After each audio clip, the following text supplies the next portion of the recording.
So I would like to invite Don, WB6LPJ. I always want to call you LBJ. Yep. So Don, thank you. Don is going to give us a presentation on a node he built, an AllStar Node, correct? Correct. And he used a Raspberry Pi and you used a Baofeng, correct? All yours. Thank you. So, Graydon's presentation, he mentioned AllStar. Who does not know what AllStar is? Everybody know what AllStar is? Okay, great. Basically, we all know about ClearNode. ClearNode. Okay. ClearNode is a manufactured device that runs a very popular mode, and it's becoming more and more popular, and that is the AllStar mode. ClearNode is manufactured by, boy, I had it and I lost it. Jerry, no, Node Ventures. Node Ventures, and I looked at today's price tag. Right now, he has no nodes available, but the price for one of his nodes with a Raspberry Pi 4 is $349, of which he has no inventory. ClearNode is very, very popular in that it uses a Raspberry Pi and an RF platform. The RF platform is either UHF or VHF based depending upon what you want when you purchase the item from Node Ventures. It's a very low powered platform, probably runs in the tens of milliwatts. It also contains a backup battery. So the node is perfectly portable. The other nicety about ClearNode, runs a piece of software on a phone. So on your smartphone, you have an application that is provided to you by Node Ventures. What's interesting is the application on the iPhone or your smartphone deals with servers over the internet that come back and configure and talk to your ClearNode device. So no internet connection with any one of those two entities, you have no capability for configuration. So it's important to understand that there's no peer-to-peer relationship between your smartphone and the ClearNode device itself. Any questions on what ClearNode represents?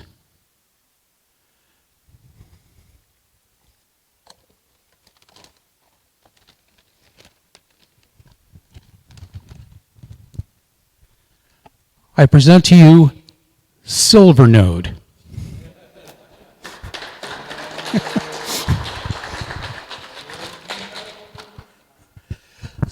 Stepping back just a bit, the ClearNode platform runs an operating system called Ham VoIP. This is free software. You can get on the internet, download Ham VoIP. It's a complete operating system. Loads into your SD card on your Raspberry Pi. You have an instant capable AllStar node. Now all you need to do is worry about a little RF and a sound card. So we'll do picture number 1. What's under the hood? A Baofeng BF888 Sierra. This is a UHF only radio. You can see that there's no buttons, there's no whizzies, there's no goodies here. 16 channel capable, which means you can download into this radio 16 simplex frequencies.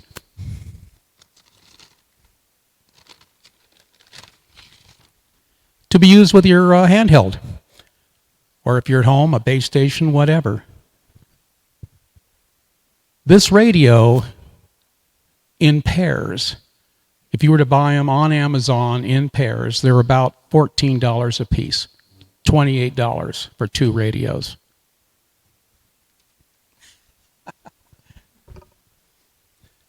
Next. So what do we got inside the box? Inside here are little buck converters. So I chose to run this on 12 volts. The reasoning behind that was portability in a 12-volt environment. This is not going to be battery backed up, and I'll explain in a minute why that is going to be. These little buck converters will take, for instance, say 14 volts and knock it down to whatever is usable. I have 2 buck converters in here. One takes 12 volts and knocks it down to 5 volts to run the Raspberry Pi. The other buck converter runs down to 3.7 to run the actual radio itself. Sound card. This plugs directly into the Raspberry Pi. You can see that, 3 for 12 bucks. I think hopefully you're looking at the price tags here. Very inexpensive.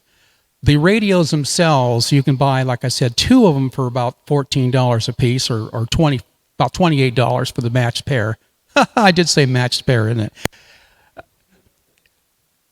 If you buy them in larger quantities, they come down to around $10 or $11 each. And you can see that these little sound cards are cheap, inexpensive, and you did see that the buck converters, I think there was like 5 of them for what? Was it like $10? Yeah, they're like $2 a piece. These particular sound cards do not really need to be modified, with the exception of 2 resistors that need to be removed from this sound card to make it perfectly usable. This will plug with a USB cable directly into the Raspberry Pi. You'll see in my configuration, I did a few changes here and there, so it would fit in a smaller package. This is what the radio, the BF888, looks like when it's all torn apart. That's the actual board. Very, very inexpensively built. It's I doubt if it's 1/8 of an inch thick. It's very, very flimsy PC board. This radio is programmable with chirp. Says it runs 2 watts. I doubt it. I went ahead and defaulted to low power using chirp. I think it's putting out probably maybe 300 milliwatts, which is still good. I can probably get a quarter mile away from my QTH before I have any problems. So I can walk all over my residence and without an issue. Go ahead. This is what the radio looks like once the sound card is mounted. You can see that I cut off the USB connector on the sound card. That's only to make room so it would fit into this little enclosure. Aside from the radio, the sound card, there's only 4 external components that are needed. There are a few soldering locations that might require a little bit of skill. If you have picked up a soldering iron for any length of time, you're probably good to go. That and hot glue is going to be your friend. This is what my configuration looks like on the inside.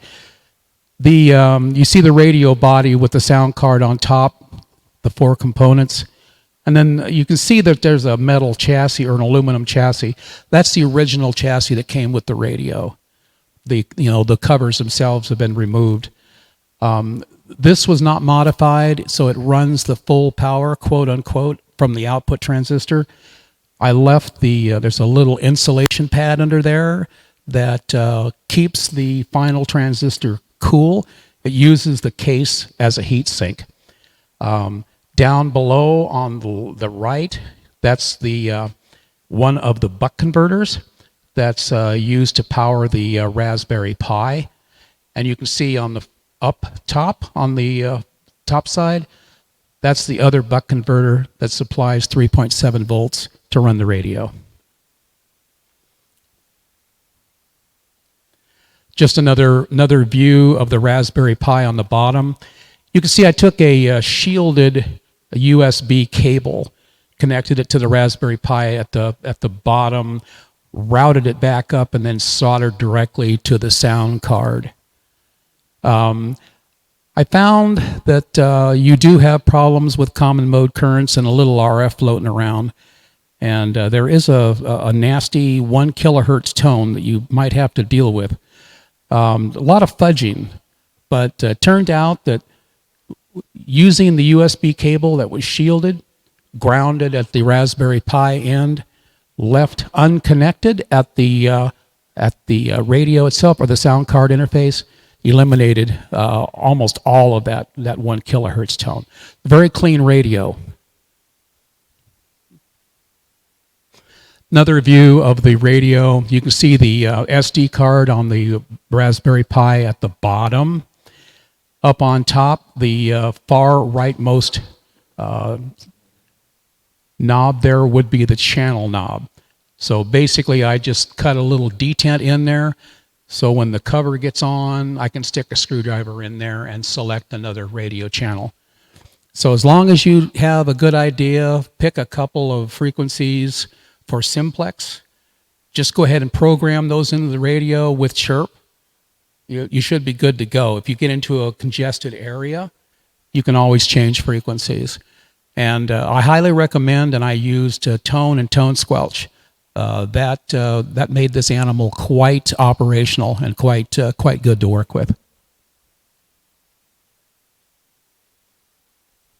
And that's where I'm slipping it into the case. I did have to put a little fan on it. Turns out that the Raspberry Pi by itself, if it's out in open air, it does very well. But once you conceal it inside of a cabinet like this, yeah, it tends to warm up rather rapidly. This is a little 12-volt fan that I went ahead and soldered directly to the 5-volt output. So it runs at 5 volts. It barely crawls, but it's enough to keep the package cool.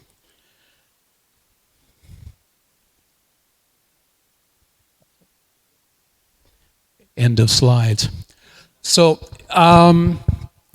what I'd like to find out is, I wanted to talk a little bit about why I went with 12 volts and not a battery solution like the ClearNode has. If you think about duty cycle, when you go up to SOTA, you do SOTA activities, you go to a mountaintop, you got a battery, you got to worry about duty cycle, right? The time you're going to be receiving and the time you're going to be transmitting. And if you're really hitting it hard, you're probably, maybe a 50% duty cycle, but I doubt it. You're probably receiving a lot more than you are transmitting. When it comes to the AllStar Node, for instance, let's take the coffee break net. You're listening on your handheld to the coffee break net. This node is transmitting to your handheld device. So for 2.5 hours, this transmitter is running. If you happen to check in for a quick in and out, that gives this puppy a little break of about 30 seconds. So you're losing a lot of power, especially because I did choose to leave this at a low power setting, probably around 500-600 milliwatts. What I wanted to do was present this and say, this is quite an inexpensive item to build. You can come up with your own enclosure. If you are a ClearNode user and you choose to maybe take a look at something like this, you're going to learn so much more about your ClearNode. Why is that? The software is the same. The hardware platform, the Pi, is identical. They both run the same software. Everything that happens on the ClearNode happens here. The only thing that's different is you have to manually take care of settings and things in here. Now, to prove that these are, I'm going to say they're compatible. ClearNode and this is 100% compatible in that Node Ventures, you can actually obtain their smartphone app. It'll cost you a premium. I think they're asking for, does anybody know what that might be? I was looking for Graydon, I think. Yeah. Yeah, I do understand that Node Ventures will basically lease that software to you monthly. Yeah, I believe it's $9 a month. 9? Yeah, I was thinking. You think it's higher? Yeah, I thought I heard about 45 A month? a month. Oh, I'll have to check on that. I don't think Okay. it's that high. Yeah. Okay. I'd be a no sale. $10 a month. $10 a month from NN6H. Thank you, Tom. I was close. So here you go. For $10 a month, you get the same phone application. You can run your own home-built node using all of the goodies available to ClearNode. Basically, you're probably looking at somewhere around, one more question. Who has a Raspberry Pi that's just sitting around, or maybe someone wants to I saw a lot of hands go up. There you go. What I want to do and what I'm going to do is, if Rob back there, if we can take a list, anybody that might be interested in putting this thing together, I would think if we're going to kit it, then there's going to be a lot of front-end activity, as far as putting together parts lists and things like that. But I think it'll be great if we can put together an interest list. And then what I can do is contact all of those individuals and see if they really want to go through with this, and see how many radios we need to order, how many parts and things like that. Maybe we can have like a build, a club build. So it looks like March and April are already taken. So this may run into May, or it might be something that we can take on during that time frame as well. Who might be interested in getting onto a list? Oh, wonderful, wonderful. Go back and put your name and call sign down for Rob on Rob's list back there, and we'll get something going. Any questions? I have a question. Since I have the microphone, I'll take it. Does the name SilverNode refer to the enclosure or your age?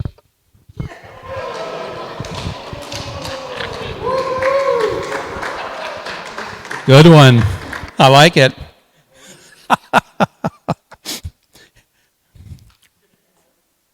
Am I going to answer? Yeah, I thought of that too. Software. So if you don't pay the $10 a month, you can still manually configure all the stuff inside from like a serial port or a SSH session or something, or web interface or something.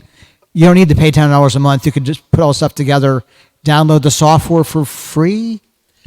Okay. Maybe? I wasn't going to go that deep, but let me take a couple At a high seconds level, and kind of cover that stuff. So, yeah, basically, you are going to run a setup script. It's on HamVoIP. You get all the software. You run a setup script. And this is assuming that you've already gone to allstarlink.org to obtain a node number. You have to have a node number, which is free. So you get your node number, you build your node, you load the software, and you run a setup script. You put in your node number, and it's going to ask a lot of questions about the time zone, where do you live, how much do you make a month, go through a whole bunch of setup stuff. As far as setting up for Wi-Fi, this is interesting. I talked about the fact that if ClearNode is not on a network, if your phone, smartphone, and ClearNode are not on a network, either one of those entities are missing, then you can't use the application. What I've done is I can configure, right now I have 4 Wi-Fi addresses set aside in this box. And if I'm on any one of those 4 Wi-Fi addresses, I can use a DTMF tone sequence to change the Wi-Fi address on the fly. The problem comes when this device does not have a Wi-Fi to talk to. In other words, it's unknown. Or if you don't have an Ethernet port that this can plug into. Now you've got a box that's pretty dead, unfortunately. It's portable to a point, but you kind of have to be a little bit more proactive. Now, the application that is provided by Node Ventures for ClearNode, they use a flashing technique. If you do not have a Wi-Fi address, or if you are trying to connect to an unknown Wi-Fi address, you just can't do the connection.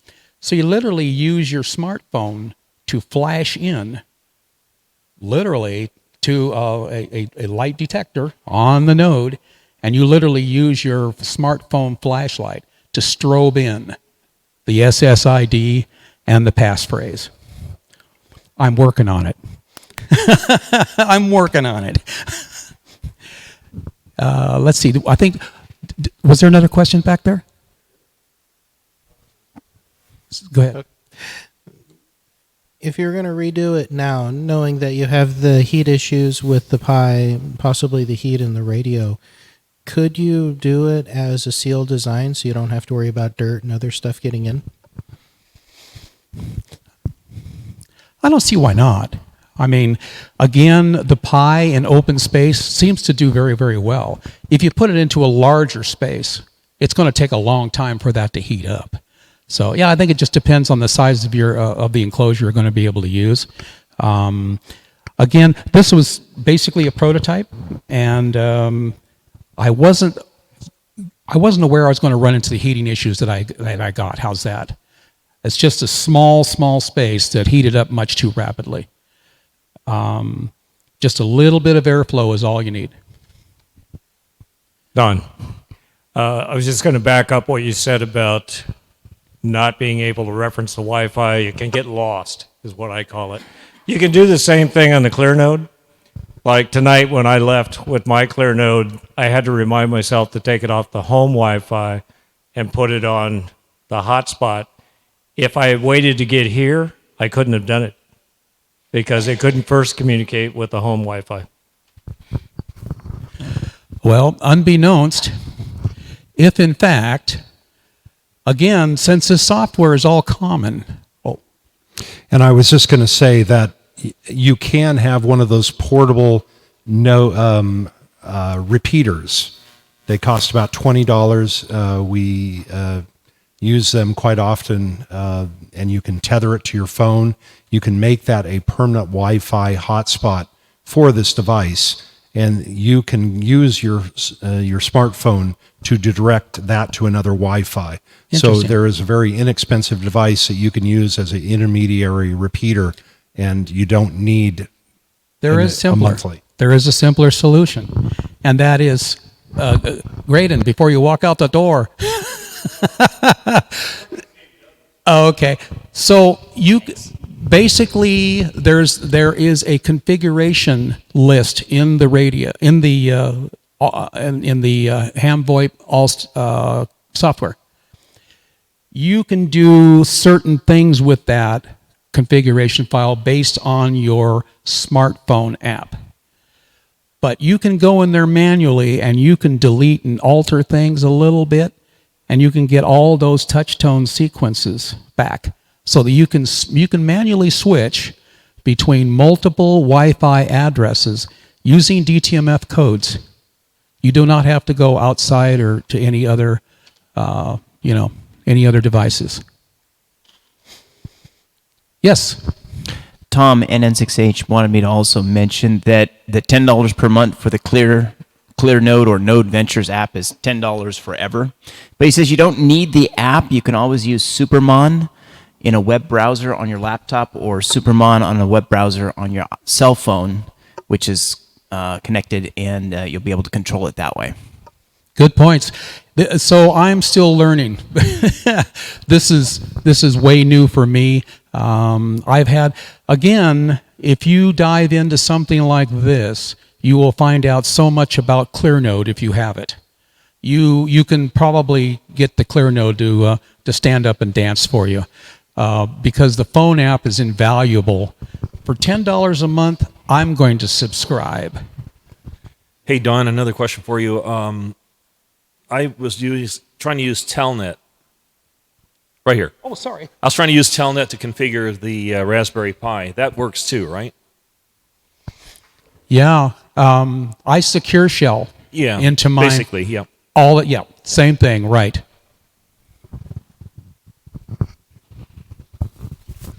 Everybody don't know me. I'm Dan, Kane6WQU. Don and I, we were.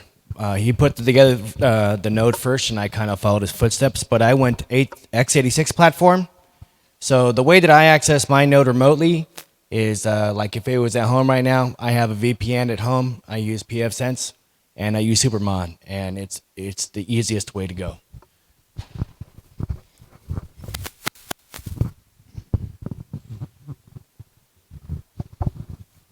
One other thing that bears mentioning is that if you have a Pi 3 available, the Pi 3 is not quite as warm as the Pi 4.